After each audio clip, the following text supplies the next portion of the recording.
Le projet Diagnostic repose sur essentiellement une constatation, d'abord qui est celle du nombre de personnes dans le monde qui sont atteintes d'une pathologie qu'on appelle la rhinite allergique ou la rhinosinusite chronique, et des modalités de traitement qui sont adaptées ou non à la prise en charge de ces pathologies.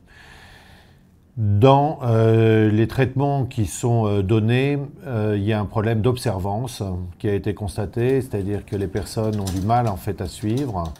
le traitement, et l'idée est venue d'adapter un traitement qui puisse être gardé chez le patient sans qu'il s'en soucie sur la période la plus longue possible, qui soit efficace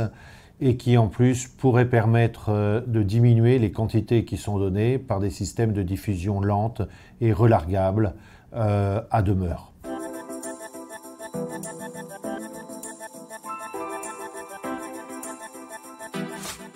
Le but de Diagnostic et le but du traitement de ces rhinites par des systèmes implantables, c'est justement de mettre un système définitif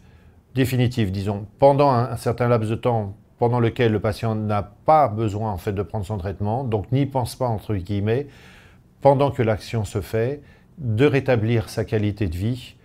et puis d'éviter sur le plan pharmacologique des doses trop importantes.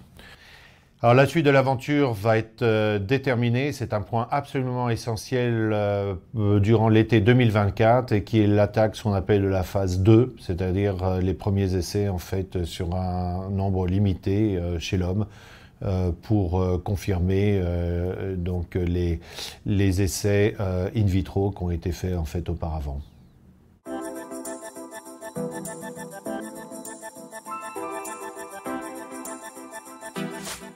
Pourquoi la start-up? Parce que la start-up est quelque chose d'extrêmement logique maintenant